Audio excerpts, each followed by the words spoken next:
ಯೋಗಿಗಳಾಗಿ ಜ್ಞಾನಿಗಳಾಗಿ, ಯೋಗಿಗಳಾಗಿ ಜ್ಞಾನಿಗಳಾಗಿ, ಯೋಗಿ ಜೀವನ ಬಹುಪ್ರಿಯವೂ, ಯೋಗಿ ಜೀವನ ಬಹುಪ್ರಿಯವೂ, ಯೋಗಿಗಳಾಗಿ ಜ್ಞಾನಿಗಳಾಗಿ.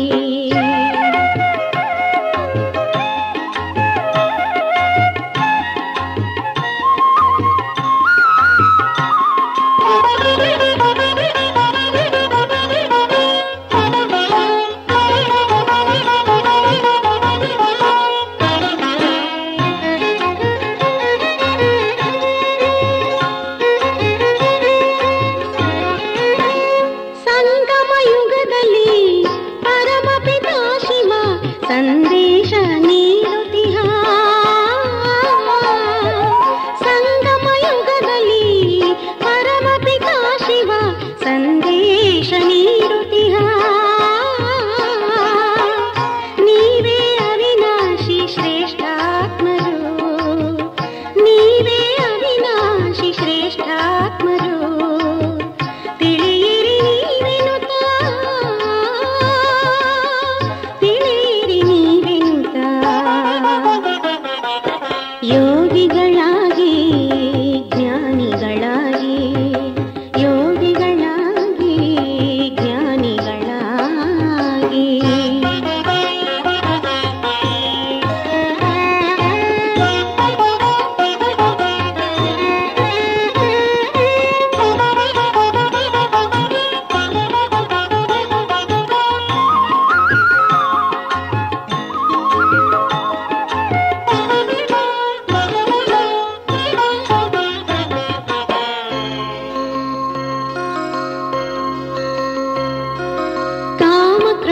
ಲೋಭ ಮೋಹ ಅಹಂಕಾರ ತುಂಬಿದ ಈ ದೇಹ ಮರೆತು,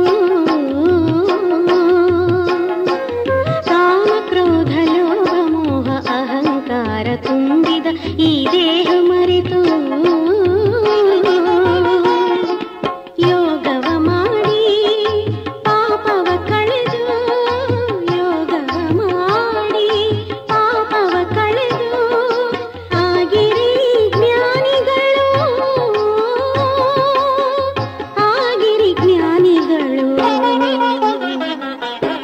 ಯೋಗಿಗಳಾಗಿ ಜ್ಞಾನಿಗಳಾಗಿ, ಯೋಗಿಗಳಾಗಿ ಜ್ಞಾನಿಗಳಾಗಿ.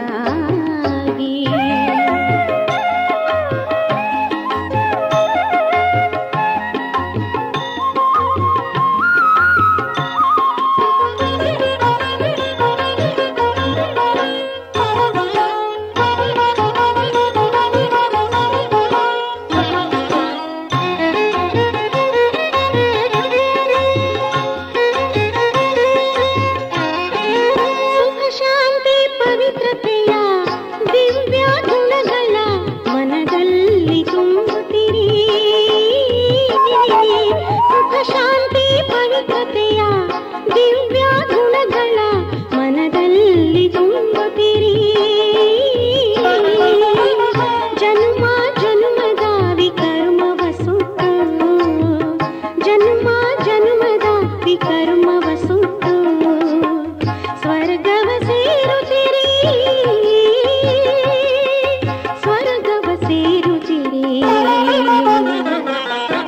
ಯೋಗಿಗಳಾಗಿ ಜ್ಞಾನಿಗಳಾಗಿ, ಯೋಗಿಗಳಾಗಿ ಜ್ಞಾನಿಗಳಾಗಿ, ಯೋಗಿ ಜೀವನ ಬಹುಪ್ರಿಯವೂ, ಯೋಗಿ ಜೀವನ ಬಹುಪ್ರಿಯವೂ, ಯೋಗಿಗಳಾಗಿ ಜ್ಞಾನಿಗಳಾಗಿ, ಯೋಗಿಗಳಾಗಿ ಜ್ಞಾನಿಗಳಾಗಿ.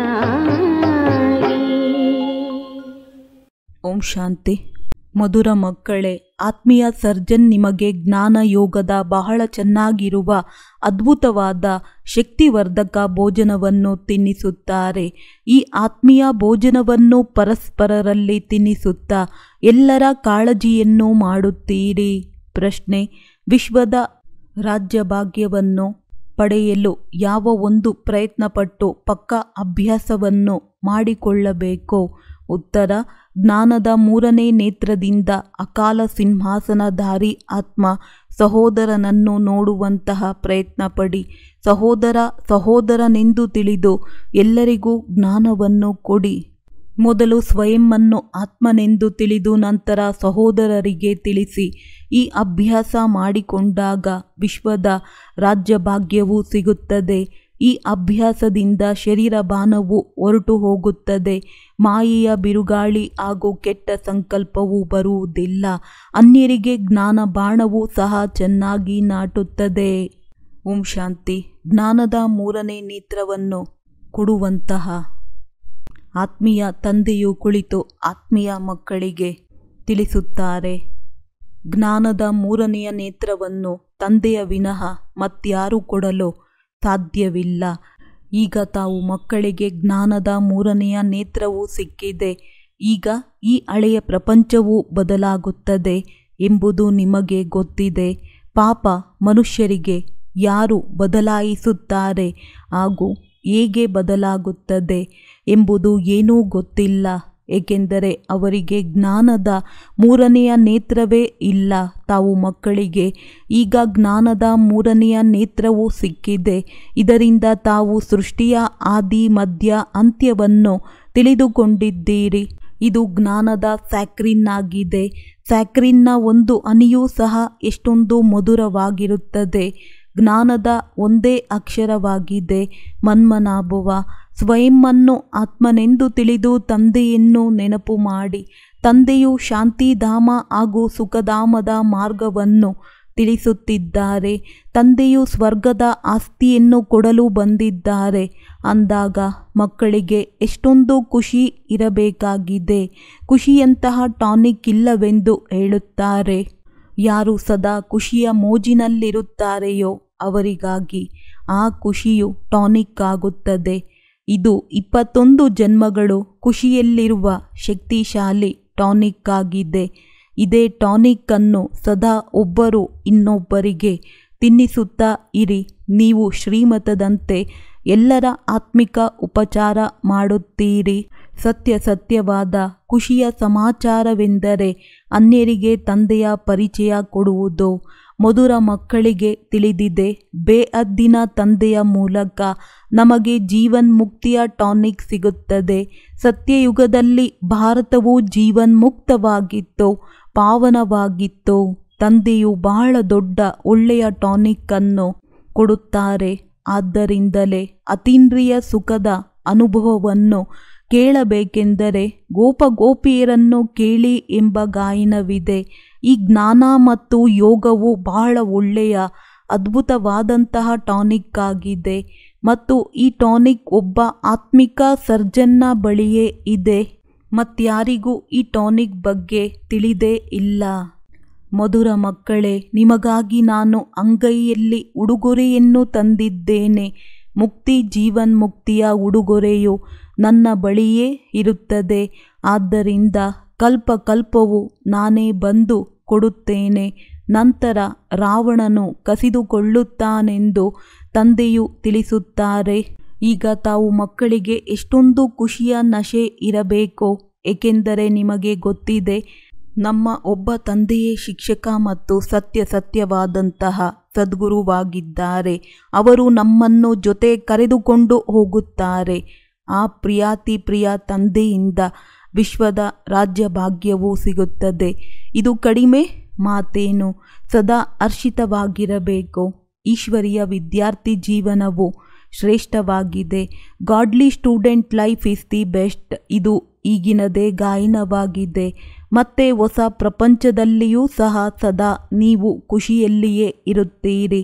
ಆದರೆ ಸತ್ಯವಾದ ಖುಷಿಯನ್ನು ಯಾವಾಗ ಆಚರಿಸಲಾಗುತ್ತದೆ ಎಂದು ಪ್ರಪಂಚದವರಿಗೂ ಗೊತ್ತಿಲ್ಲ. ಮನುಷ್ಯರಿಗಂತೂ ಸತ್ಯಯುಗದ ಜ್ಞಾನವೇ ಇಲ್ಲ.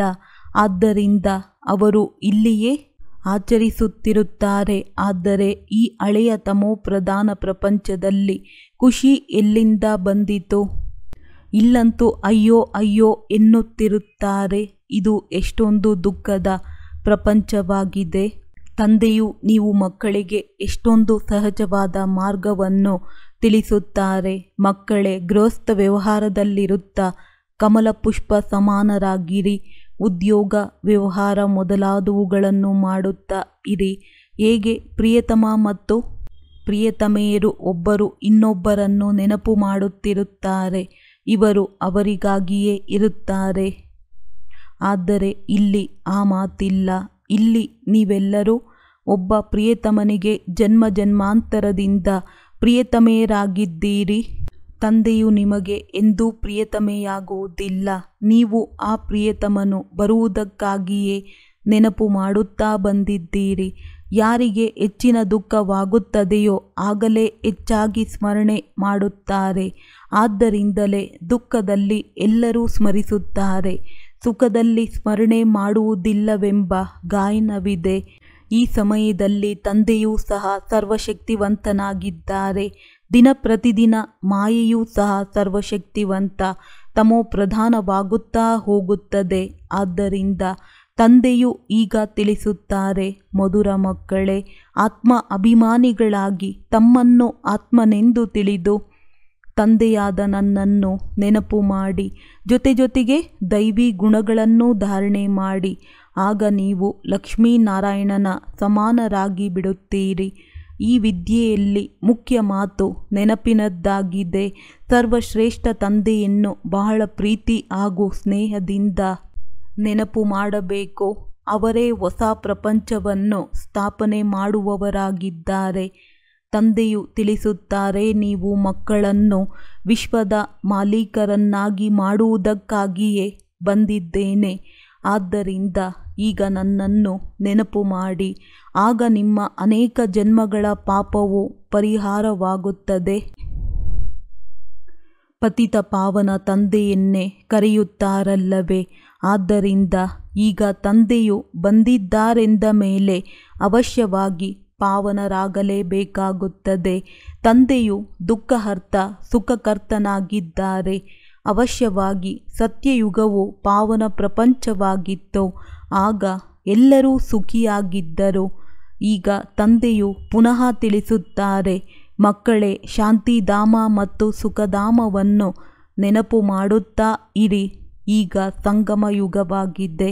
ಅಂಬಿಗನು ನಿಮ್ಮನ್ನು ಈ ದಡದಿಂದ ಆ ದಡಕ್ಕೆ ಕರೆದುಕೊಂಡು ಹೋಗುತ್ತಾರೆ. ಇದು ಕೇವಲ ಒಂದು ದೋಣಿಯಲ್ಲ, ಇಡೀ ಪ್ರಪಂಚವೇ ಒಂದು ದೊಡ್ಡ ಹಡಗಾಗಿದೆ. ಅದನ್ನು ತಂದೆಯು ಪಾರು ಮಾಡುತ್ತಾರೆ.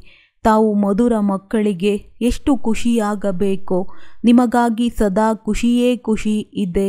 ಬೇಅದ್ದಿನ ತಂದೆಯು ಓದಿಸುತ್ತಿದ್ದಾರೆ. ವಾ, ಇದಂತೂ ಎಂದೂ ಕೇಳಿಯೂ ಇಲ್ಲ, ಓದಿಯೂ ಇಲ್ಲ. ಭಗವಾನುವಾಚ, ನಾನು ನಿಮಗೆ ರಾಜಯೋಗವನ್ನು ಕಲಿಸುತ್ತೇನೆ. ತಾವು ಆತ್ಮಿಕ ಮಕ್ಕಳಿಗೆ ರಾಜಯೋಗವನ್ನು ಕಲಿಸುತ್ತಿದ್ದೇನೆ ಅಂದಾಗ ಪೂರ್ಣ ಚೆನ್ನಾಗಿ ಕಲಿಯಬೇಕು ಮತ್ತು ಧಾರಣೆ ಮಾಡಿಕೊಳ್ಳಬೇಕು. ಸಂಪೂರ್ಣ ಓದಬೇಕಾಗಿದೆ. ವಿದ್ಯೆಯಲ್ಲಿ ನಂಬರ್ 1 ಅಂತೂ ಸದಾ ಇರುತ್ತದೆ.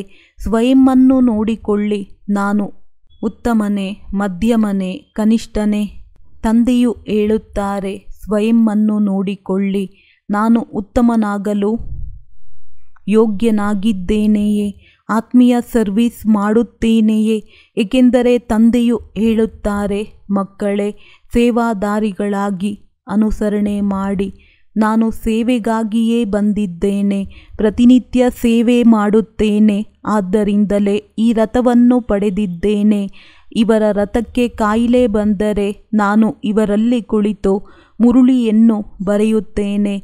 ಆದರೆ ಮುಖದಿಂದ ಹೇಳಲು ಆಗದಿದ್ದರೆ ನಾನು ಬರೆಯುತ್ತೇನೆ. ಅಂದರೆ ಮಕ್ಕಳಿಗೆ ತಪ್ಪಿ ಹೋಗಬಾರದೆಂದು ನಾನು ಸರ್ವೀಸ್ ಮಾಡುತ್ತೇನಲ್ಲವೇ? ಇದು ಆತ್ಮೀಯ ಸರ್ವೀಸ್ ಆಗಿದೆ. ತಂದೆಯು ಮಧುರಾತಿ ಮಧುರ ಮಕ್ಕಳಿಗೆ ತಿಳಿಸುತ್ತಿದ್ದಾರೆ, ಮಕ್ಕಳೇ, ನೀವು ಸಹ ತಂದೆಯ ಸರ್ವೀಸಿನಲ್ಲಿಯೇ ತೊಡಗಿರಿ. On God fatherly service. ಇಡೀ ವಿಶ್ವದ ಮಾಲೀಕರೇ ನಿಮ್ಮನ್ನು ವಿಶ್ವದ ಮಾಲೀಕರನ್ನಾಗಿ ಮಾಡಲು ಬಂದಿದ್ದಾರೆ. ಯಾರು ಚೆನ್ನಾಗಿ ಪುರುಷಾರ್ಥ ಮಾಡುತ್ತಾರೆಯೋ ಅವರನ್ನು ಮಹಾವೀರರೆಂದು ಹೇಳಲಾಗುತ್ತದೆ. ಯಾರು ಮಹಾವೀರರಾಗಿದ್ದಾರೆ ಯಾರು ತಂದೆಯ ಡೈರೆಕ್ಷನ್ನಂತೆ ನಡೆಯುತ್ತಾರೆಂದು ನೋಡಲಾಗುತ್ತದೆ. ತಮ್ಮನ್ನು ಆತ್ಮನೆಂದು ತಿಳಿದು ಸಹೋದರನನ್ನು ನೋಡಿ ಈ ಶರೀರವನ್ನು ಮರೆತು ಬಿಡಿ ಎಂದು ಆದೇಶವಿದೆ. ತಂದೆಯೂ ಸಹ ಈ ಶರೀರಗಳನ್ನು ನೋಡುವುದಿಲ್ಲ. ತಂದೆಯು ಹೇಳುತ್ತಾರೆ, ನಾನು ಆತ್ಮರನ್ನೇ ನೋಡುತ್ತೇನೆ.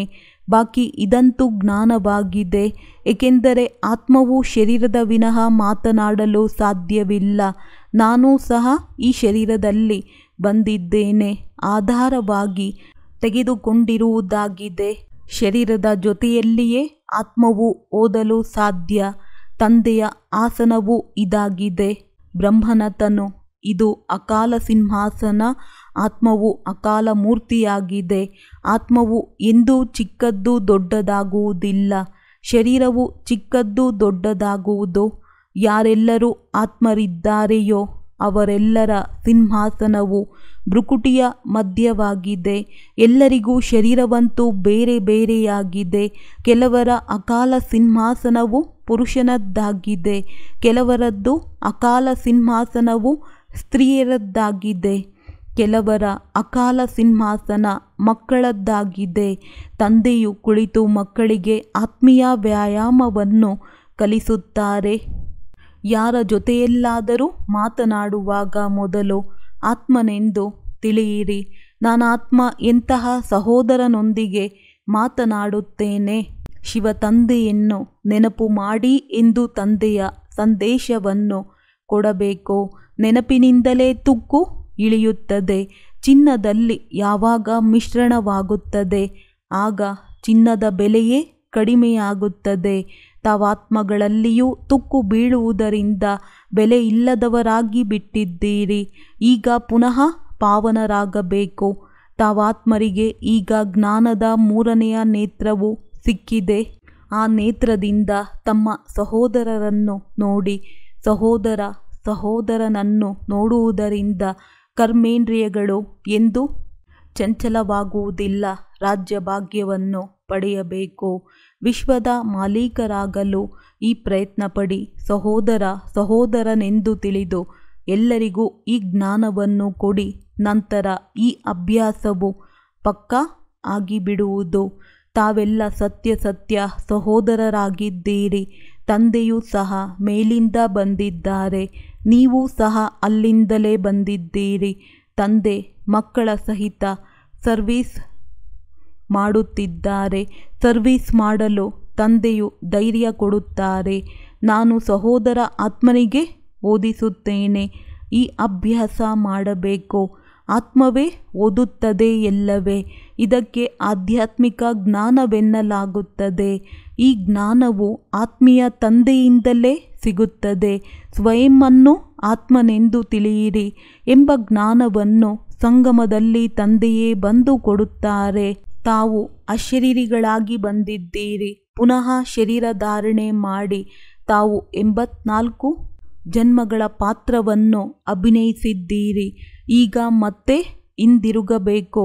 ಆದ್ದರಿಂದ ಸ್ವಯಂವನ್ನು ಆತ್ಮನೆಂದು ತಿಳಿದು ಸಹೋದರ ದೃಷ್ಟಿಯಿಂದ ನೋಡಬೇಕು. ಈ ಪ್ರಯತ್ನ ಪಡಬೇಕಾಗಿದೆ. ತಮ್ಮ ಪರಿಶ್ರಮ ಪಡಬೇಕು. ಬೇರೆಯವರಿಂದ ನಮಗೇನು ಆಗಬೇಕಾದಿಲ್ಲ. ಮನೆಯೇ ಮೊದಲ ಪಾಠಶಾಲೆ. ಅಂದರೆ ಮೊದಲು ಸ್ವಯಂವನ್ನು ಆತ್ಮನೆಂದು ತಿಳಿದು ನಂತರ ಸಹೋದರರಿಗೆ ತಿಳಿಸಿ. ಆಗ ಬಾಣವು ಚೆನ್ನಾಗಿ ನಾಟುತ್ತದೆ. ಈ ಹೊಳಪನ್ನು ತುಂಬಬೇಕು. ಶ್ರಮಪಟ್ಟಾಗಲೇ ಶ್ರೇಷ್ಠ ಪದವಿಯನ್ನು ಪಡೆಯುತ್ತೀರಿ. ತಂದೆಯು ಬಂದಿರುವುದೇ ಫಲವನ್ನು ಕೊಡಲು. ಅಂದ ಮೇಲೆ ಶ್ರಮ ಪಡಬೇಕಾಗಿದೆ. ಸ್ವಲ್ಪ ಸಹನೆಯೂ ಪಡಬೇಕಾಗಿದೆ. ಯಾರಾದರೂ ಉಲ್ಟಾ ಸುಲ್ಟಾ ಮಾತನಾಡಿದರೆ ನೀವು ಸುಮ್ಮನೆ ಇರಿ. ತಾವು ಸುಮ್ಮನಿದ್ದರೆ ಬೇರೆಯವರು ಏನು ಮಾಡಲು ಸಾಧ್ಯ? 2 ಕೈಯಿಂದ ಚಪ್ಪಾಳೆಯಾಗುತ್ತದೆ. ಒಬ್ಬರ ಮುಖದಿಂದ ಚಪ್ಪಾಳೆಯನ್ನು ಬಾರಿಸಿದರೆ ಇನ್ನೊಬ್ಬರು ತಾವಾಗಿಯೇ ಸುಮ್ಮನಿದ್ದರೆ ಆಗ ಅವರು ಸುಮ್ಮನಾಗಿ ಬಿಡುತ್ತಾರೆ. ಕೈಗೆ ಕೈ ಒಡೆಯುವುದರಿಂದ ಶಬ್ದ ಬರುತ್ತದೆ. ಮಕ್ಕಳು ಪರಸ್ಪರರಿಗೆ ಕಲ್ಯಾಣ ಮಾಡಬೇಕು.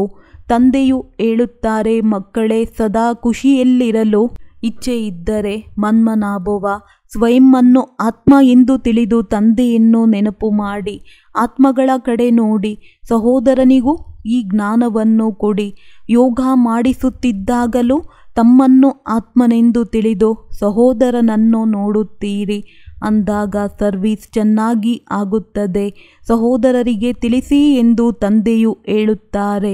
ಸಹೋದರರೆಲ್ಲರೂ ಸಹ ತಂದೆಯಿಂದ ಆಸ್ತಿಯನ್ನು ಪಡೆಯುತ್ತಾರೆ ಅಂದಾಗ ಈ ಆತ್ಮೀಯ ಜ್ಞಾನವು ಒಮ್ಮೆ ಮಾತ್ರವೇ ತಾವು ಬ್ರಾಹ್ಮಣ ಮಕ್ಕಳಿಗೆ ಸಿಗುತ್ತದೆ. ತಾವು ಬ್ರಾಹ್ಮಣ ಮಕ್ಕಳು ಮತ್ತೆ ದೇವತೆಗಳಾಗುತ್ತೀರಿ ಅಂದಾಗ ಈ ಸಂಗಮ ಯುಗವನ್ನೇನು ಬಿಡುತ್ತೀರೇನೋ? ಇಲ್ಲವಾದರೆ ಹೇಗೆ ಪಾರಾಗುತ್ತೀರಿ? ಜಿಗಿಯುತ್ತೀರೇನೋ? ಈ ಸಂಗಮ ಯುಗವು ವಿಚಿತ್ರವಾಗಿದೆ. ಅಂದ ಮೇಲೆ ಮಕ್ಕಳು ಆತ್ಮೀಯ ಯಾತ್ರೆಯಲ್ಲಿರುವ ಅಭ್ಯಾಸ ಮಾಡಿಕೊಳ್ಳಬೇಕಾಗಿದೆ. ನಿಮ್ಮದೇ ಲಾಭದ ವಿಚಾರವಾಗಿದೆ. ತಂದೆಯ ಶಿಕ್ಷಣವನ್ನು ಸಹೋದರರಿಗೆ ಕೊಡಬೇಕಾಗಿದೆ. ತಂದೆಯು ಹೇಳುತ್ತಾರೆ, ನಾನು ನೀವಾತ್ಮರಿಗೆ ಜ್ಞಾನವನ್ನು ಕೊಡುತ್ತಿದ್ದೇನೆ, ಆತ್ಮವನ್ನೇ ನೋಡುತ್ತೇನೆ. ಮನುಷ್ಯರು ಮನುಷ್ಯರ ಜೊತೆ ಮಾತನಾಡುತ್ತಾರೆ ಅಂದಾಗ ಅವರ ಮುಖವನ್ನು ನೋಡುತ್ತಾರಲ್ಲವೇ? ನೀವು ಆತ್ಮರ ಜೊತೆ ಮಾತನಾಡುತ್ತೀರಿ, ಆಗ ಆತ್ಮವನ್ನೇ ನೋಡಬೇಕು. ಬಲೆ ಶರೀರದ ಮುಖಾಂತರ ಜ್ಞಾನವನ್ನು ಕೊಡುತ್ತೀರಿ, ಆದರೆ ಇದರಲ್ಲಿ ಶರೀರದ ಭಾನವನ್ನು ಬಿಡಬೇಕು. ಪರಮಾತ್ಮ ತಂದೆಯು ನಮಗೆ ಜ್ಞಾನವನ್ನು ಕೊಡುತ್ತಿದ್ದಾರೆ ಎಂದು ನೀವಾತ್ಮರು ಅರ್ಥ ಮಾಡಿಕೊಳ್ಳುತ್ತೀರಿ. ತಂದೆಯೂ ಸಹ ಹೇಳುತ್ತಾರೆ, ಆತ್ಮಗಳನ್ನು ನೋಡುತ್ತೇನೆ. ನಾವು ಪರಮಾತ್ಮ ತಂದೆಯನ್ನು ನೋಡುತ್ತಿದ್ದೇವೆಂದು ನೀವಾತ್ಮರೂ ಸಹ ಹೇಳುತ್ತೀರಿ. ಅವರಿಂದ ಜ್ಞಾನವನ್ನು ಪಡೆಯುತ್ತಿದ್ದೇವೆ. ಇದಕ್ಕೆ ಆಧ್ಯಾತ್ಮಿಕ ಜ್ಞಾನ ಕೊಡುವುದು ತೆಗೆದುಕೊಳ್ಳುವುದಾಗಿದೆ. ಆತ್ಮಕ್ಕೆ ಆತ್ಮದೊಂದಿಗೆ ಆತ್ಮದಲ್ಲಿಯೇ ಜ್ಞಾನವಿದೆ ಅಂದಾಗ ಆತ್ಮಕ್ಕೆ ಜ್ಞಾನವನ್ನು ಕೊಡಬೇಕು. ನಿಮ್ಮ ಜ್ಞಾನದಲ್ಲಿ ಈ ಅರಿತವು ತುಂಬುತ್ತದೆ.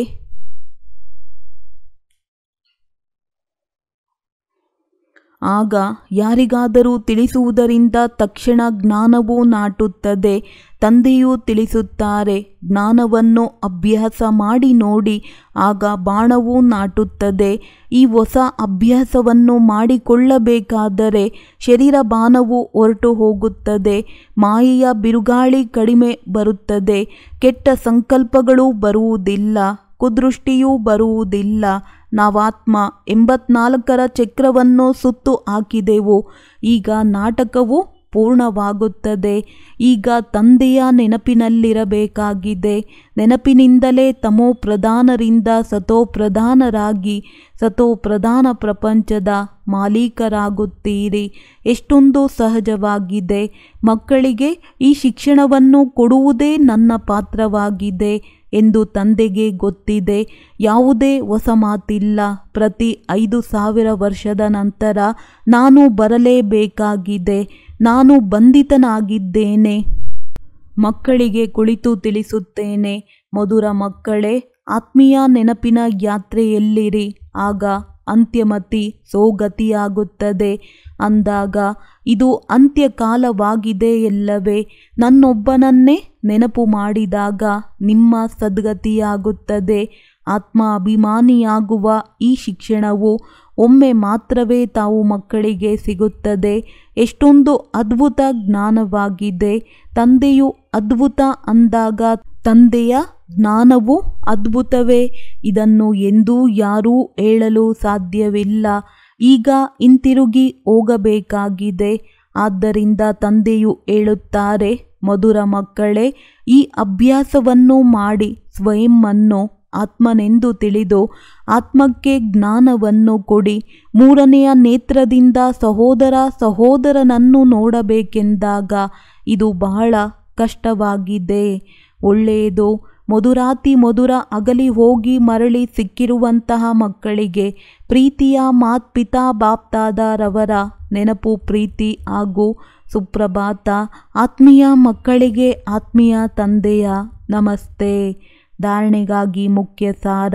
ಹೇಗೆ ತಂದೆಯು ಆತ್ಮೀಯ ಮಕ್ಕಳ ಸೇವೆಗೆ ಬಂದಿದ್ದಾರೆ, ಹಾಗೆಯೇ ತಂದೆಯನ್ನು ಅನುಸರಿಸಿ ಆತ್ಮಿಕ ಸೇವೆ ಮಾಡಬೇಕಾಗಿದೆ.